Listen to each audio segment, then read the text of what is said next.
All right. Thanks, JJ. Good stuff. We're going to continue the series on original blessing. And one of the challenges that I am trying to bring out is that we need to learn to live out of Genesis 1 and 2. Now, a lot of us were taught growing up to live out of Genesis 3.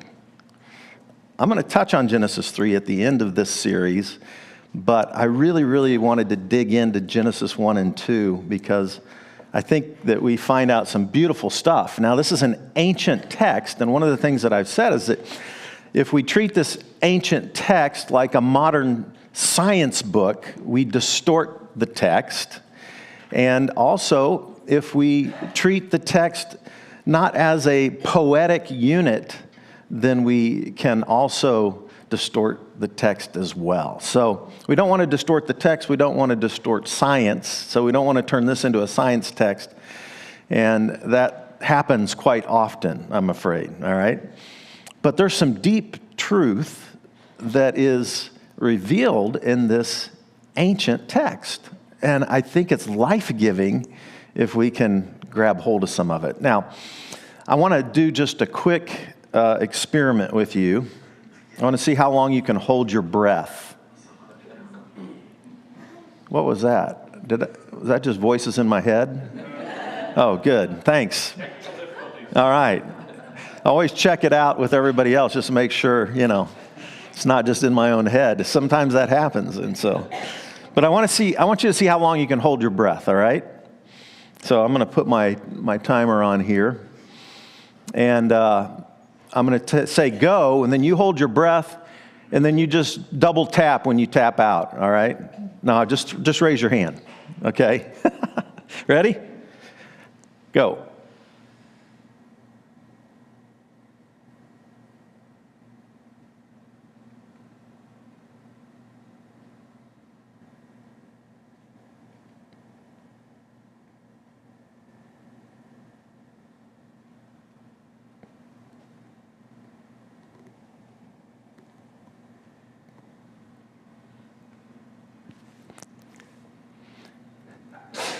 Bless you. Man, some of you are good. Got like former swimmers in the room?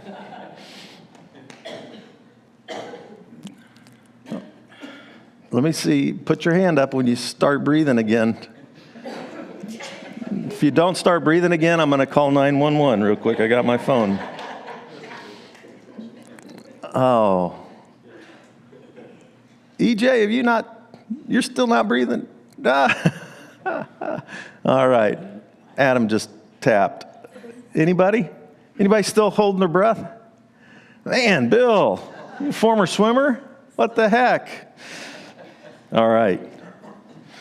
Well, breath is important, wouldn't you say?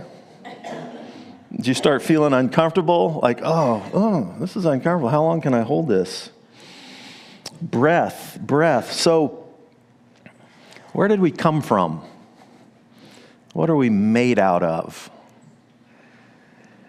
Genesis 1 starts out in this poetic framework, goes through this ancient, beautiful perspective of creation that's formed into, this parallel chiasm of poetry, verses 1, 2, 3, 4, 5, 6, and then the day of rest. And we looked at that these last couple of weekends together.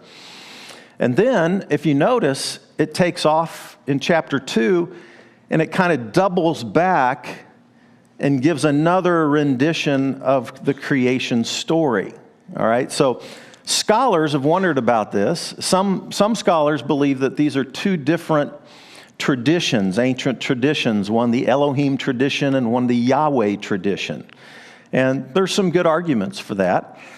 Some scholars believe that this is a Hebrew literary technique called a repetitious resumption. And this is a very typical Hebrew storytelling style where they tell a story and they hit pause and then they double back and they retell a story from a different perspective or different angle. And there's several texts in the Hebrew Bible that use this technique, all right? Just like Jonah and Ruth both do this to some degree, okay? So this is another possibility for this text, that one, we get one creation story, then chapter 2, we double back and we pick up some new details in this repetitive creation story. So we're looking at that part. And now particularly we're looking at how human beings came to life. Where do we come from? If you look at all the other ancient Near Eastern texts that are around the Hebrew text, most ancient cultures believe that we came from clay. Clay. We came out of the clay. Any of you Lord of the Rings fans? You remember the orcs? You remember when they came out of the clay, right? Yeah, that's a great clay image. But where does our Hebrew Bible say we came from? All right. Well, anybody want to take a guess? All right. Well, I'll read it to you then. How's that? Verse 7. Genesis 2, verse 7. Usually I got a couple of, Bible scholars that pop in there or something, All right. Verse 7, Genesis 2. Then the Lord God formed the man from where?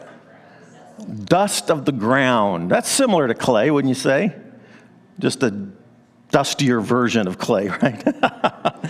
Although this Missouri clay we have around here, Yeah, I lived in Clay County for a while. Now I'm back in Platte County, all right? But Clay County, and it earned its name, right? You go down too far in this soil, you hit clay really fast. Hard to build on clay, by the way. You got to stabilize that stuff. It costs a lot of money to stabilize clay. Anyway, the Lord God formed the man from the dust of the ground. Dust of the ground. Well, ancient story, dust of the ground. I'm a science nut. Okay? I've always loved to integrate science and faith. How many of you know that your body is made of dust? How many of you know that your body is made of stardust? Stardust in particular. If you took the elements of stars, and if you go all the way back, like if you have an evolutionary perspective, 13.8 billion years ago, when the first star was birthed, poof. All right? Pretty amazing stuff. You know what those stars were made out of? Hydrogen, nitrogen, carbon, oxygen, phosphorus. Do you know what 97% of the mass in your body is made of? Exact same stuff. Stardust. You're stardust. You're connected to the stars. Have you ever gazed at stars? I was just out in Ouray County, which a lot of Ouray County is officially International Dark Sky Zone. Light pollutes the sky. And if there's a lot of light pollution, if you're near a city like Kansas City, like we are right now, you look out at night, you can still see stars, right? Did you see the moon just a few days ago, how massive it is? It's like we're not supposed to have a moon that big for another, 14 years or something like that. But you look out at the stars in an international dark sky zone where there's no light pollution, it's like a supersonic light show, like the silence of the dark sky is like music. And I lay out under the stars at night and fall asleep watching the stars, watching shooting stars. I remember, 25, 30 years ago, I used to watch these shooting stars, and then I started seeing these things track along like this that looked like a star, and I was going, dang, that's a slow shooting star. And it turns out the sky's full of satellites now, right? They started showing up in the dark Colorado night skies. I want to show you a clip from the newest, most powerful telescope that we've ever gotten out into the skies to look at the stars. And it's the new James Webb telescope, which is extremely more powerful than the Hubble telescope was, right? Here's just a little clip of the first pictures that came from the James Webb telescope that just came out just a few years ago, right? Let's roll that.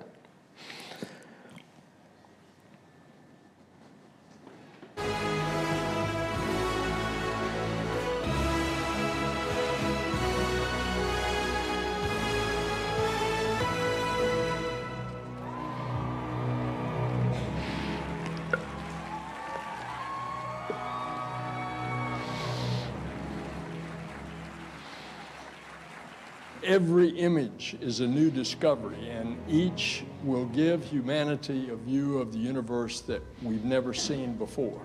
This image, as we're looking at it, what we're seeing is not just all the galaxies, but there's a cluster here. And it's really, there's so much detail here. We're seeing these galaxies in a way that we've never been able to see before.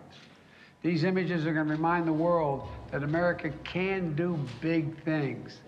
And they remind the American people, especially our children, that there's nothing beyond our capacity. Nothing beyond our capacity. Today represents an exciting new chapter in the exploration of our universe.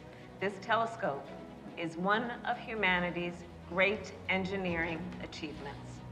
This stunning vista of the cosmic cliffs of the Carina Nebula reveals new details about this vast stellar nursery. First of all, of hundreds of new stars that we've never seen before. We see examples of bubbles and cavities and jets that are being blown out by these newborn stars.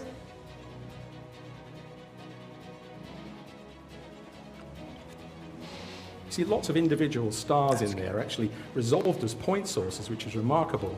And then as we pan across, we actually see the galaxies in the merging galaxies. We now see gas and dust, which is being heated up in the collision between those galaxies. You can cut it there. What you're Stardust. So your body is made up of about 97% of what those stars are made of. Any of you ever looked out at the stars and felt some kind of connection to the mystery of everything that's going on in the world? It's a pretty amazing reflection. You are connected chemically and genetically to everything that exists. Like if we run a DNA gene sequence on you, it's shocking how much you have in common with a banana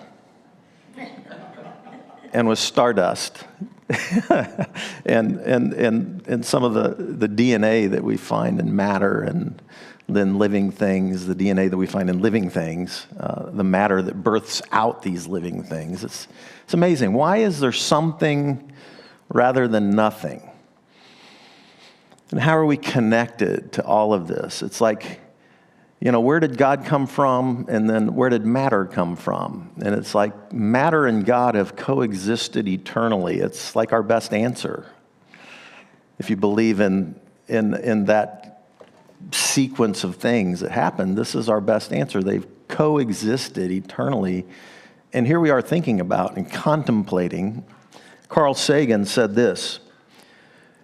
By the way, he wrote the novel Contact. And it's one of my favorite movies because it puts the person of science, Matthew McConaughey plays the person of faith, and Jodie Foster plays the scientist, atheist. And in the end of the movie, they almost in the same place, like their reflections experientially and philosophically. It's a really fascinating novel that Carl Sagan wrote. He said, "We are the local embodiment of a cosmos grown to self-awareness. We have begun to contemplate our origins. Star stuff, pondering the stars. Stardust, pondering stardust." How's that? Fascinating stuff. And then, what brings this person made of stardust to life? Breath. So the rest of verse 7 simply says, God breathed the breath of life into the man's nostrils, and the man became a living being. Breath of life. Breath of life. I was reading a book by David Benner, who's a spiritual director, and he asked this question to a person that he had connected with that meditated a lot. It was from the Eastern meditation tradition, and he noticed how much this person paid attention to his breath. And David was, hanging out trying to learn some meditation, and he was fascinated with how much attention was placed on breath in the world of meditation. Mindfulness meditation for one, but all types of meditation. And Zhang Zen, who was the master teacher meditation in the meditation world, said this to him. Knowing that, Zhang was from a Taoist background, David Benner a Christian, okay? And so the Taoist says, am I not right that Christians understand their origins to lie in the infusion of divine breath into the dust of the earth? Okay, so this is the Taoist asking the Christian if he actually understands his own tradition. You see what I'm saying? All right. So he says, am I not right that Christians understand their origins to lie in the infusion of divine breath into the dust of the earth? Benner affirms, yep, that's right. And then Zhang says, am I not right that you understand each breath to be a gift from God? Again, David Benner says, yep, that's right. And then Zhang says, am I not right that you understand that the Spirit of God is with you moment by moment, breath by breath? And again, David says, yep, that's right. Then how do you, and this is the Taoist, then how do you fail to see the immense spiritual value in attending to those moment by moment expressions of the presence of God? Can I repeat that one more time? Then how do you fail to see the immense spiritual value in attending to those moment by moment expressions of the presence of God? The breath of life, the gift of life, the breath of the Almighty divine God breathing life and breath into the stardust. This is quite fascinating. And then we're reflecting on this. Like even now we're going, wow, fascinating. I'm going to invite Natasha Keisler to come up. She is certified in breath work. I asked her to come up and take you through a couple of exercises to demonstrate how we can work with breath. Can you work from here? Sure. Does that work? Yeah. This is Natasha. Welcome, Natasha Keisler. Hi. Is that too close? Am I being too loud? Sam, thank you. All right. We ready? Okay. All right, so I'm just going to have everybody sit and get comfortable, kind of stretch out your spine a little bit. We're going to do a couple little breathing exercises, okay? So if you're comfortable, you can close your eyes, and I'm going to have you place one hand on your chest, and you're going to place one hand on your stomach. To get us started, I want you to just breathe about 5 breaths in through your nose and out through your nose, but just in your chest, just regular chest breathing like we normally do.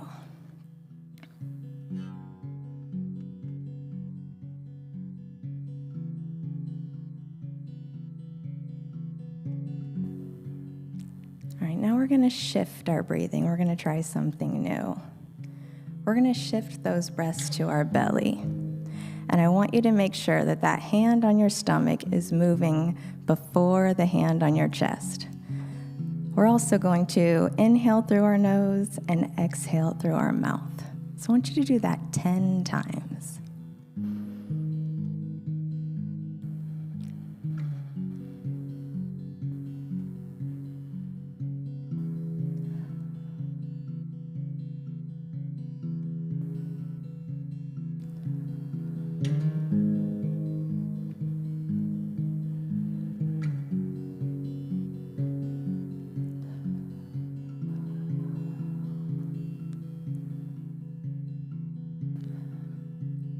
When you're done, you can open your eyes.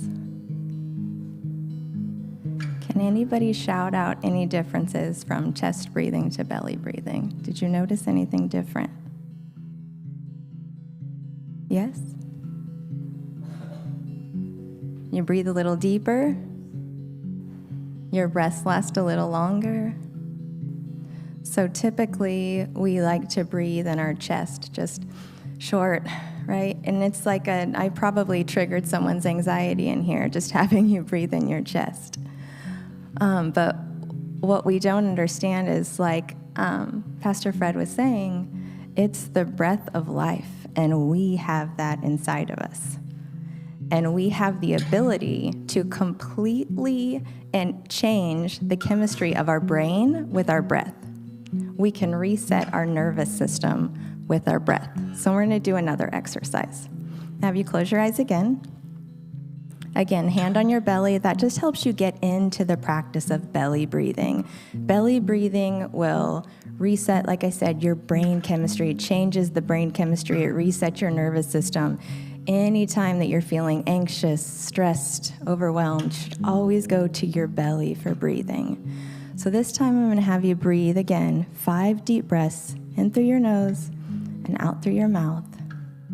And I want you to pay attention to what are you feeling right now. I want you to pick 2 emotions. It can be fear, anxiety, joy, happy, it doesn't matter. I want you to just tune into your body, take those deep breaths in your belly, and I want you to pick 2 emotions that come right to your mind.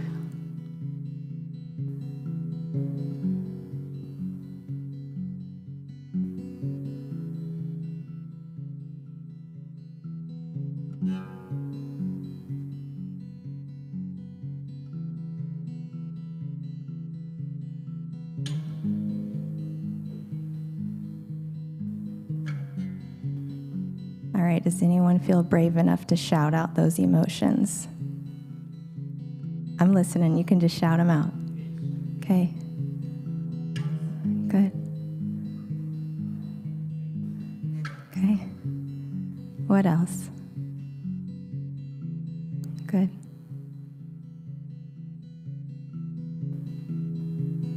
So the reason that I love that, we call that 2 collective breaths. And you can bring that home to the dinner table, before you have breakfast with your kids, after they've gotten home from school. Because what that helps us understand and our kiddos understand is perspective, that not everyone in this room has the same emotions. And when we can understand that, if my husband comes home and we do 2 collective breaths, I might be super excited because I've been home all day and I'm ready to go. He might say, I'm feeling exhausted. Now I have perspective. That instead of saying, well, hey, I want to go, run some errands, or I want to go to the zoo, I might say instead, I'm going to take the kids to the zoo. And why don't you stay here and rest? Instead of assuming that he immediately wants to come with us. And when we have some understanding of the emotions of the people around us, especially the people that we live in the same house with, it makes things a lot easier. It makes communication a lot easier. And one of my favorite things about breath work is, and I'm not as scholarly as Fred, so bear with me, but I believe in Exodus 3:15, Moses is talking to God when he's trying to free his people. And when he asked him, who do I say sent me? The original Hebrew text is YHWH. Now I want you to take a really big, deep breath in so you can hear it.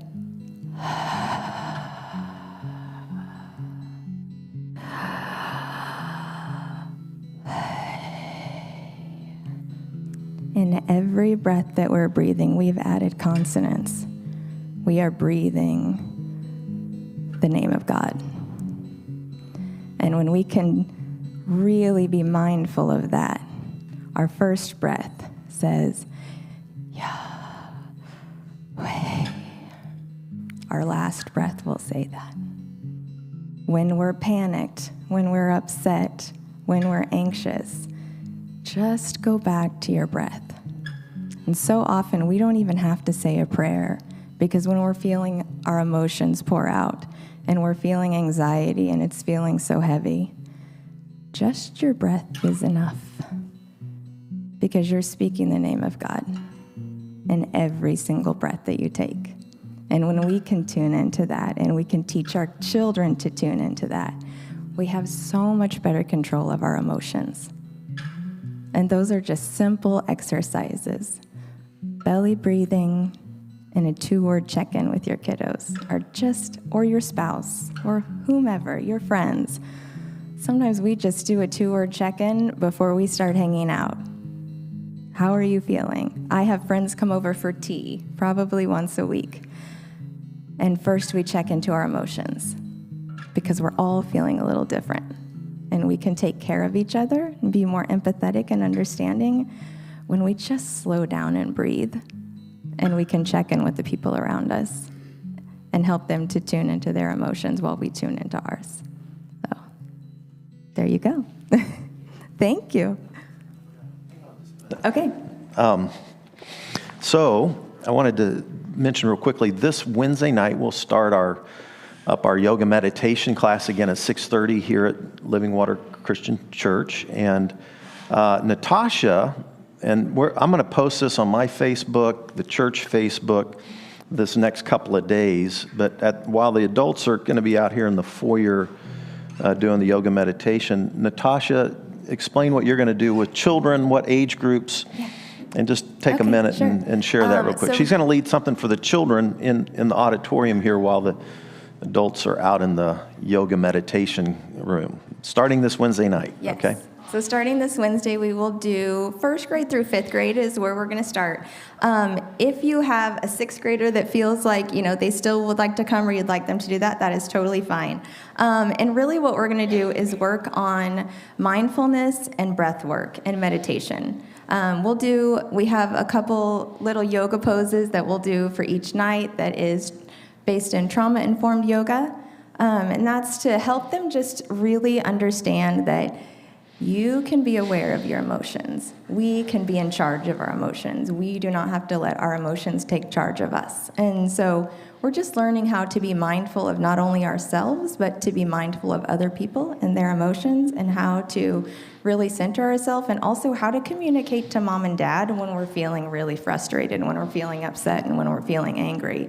And so we're going to just learn things like, we call it the wait. Why am I talking? Because sometimes we don't need to say anything at all. We just need to take a time out to breathe and check into our emotions, and then we can come talk. So those are the things that we'll be working on over 6 weeks. Thank you. Yeah. You can put that up. So it's a 6-week curriculum. Normally you'd have to pay money for this. We're going to offer it for free. So those of you who have kids between 1st and 5th grade, we'd love to have you come out. Be sure and have your kids tell their friends. We'll post it on Facebook. Even if we get a handful of kids here, 2 or 3, 4, 5, 6, I think it'll be a good way to start helping kids learn some of the practices of meditation, mindfulness, those kind of things. So I want to repeat this, and then there'll be a song of reflection, and then we'll close with communion. But I love this little sequence where David Benner is talking to the Taoist, and the Taoist has the insight into the text that the Christian has grown up with, right? And again, Zhang asks, am I not right that Christians understand their origins to lie in the infusion of divine breath into the dust of the earth? Yep. Am I not right that you understand each breath to be a gift from God? Have you ever been grateful just for breath? Just that breath and the next one? Again, yes. Am I not right that you understand that the divine Spirit of God is with you moment by moment, breath by breath? And then finally, then how do you fail to see the immense spiritual value in attending to those moment by moment expressions of the presence of God? Living in the gratitude of the gift of life itself, of breath, the breath of life.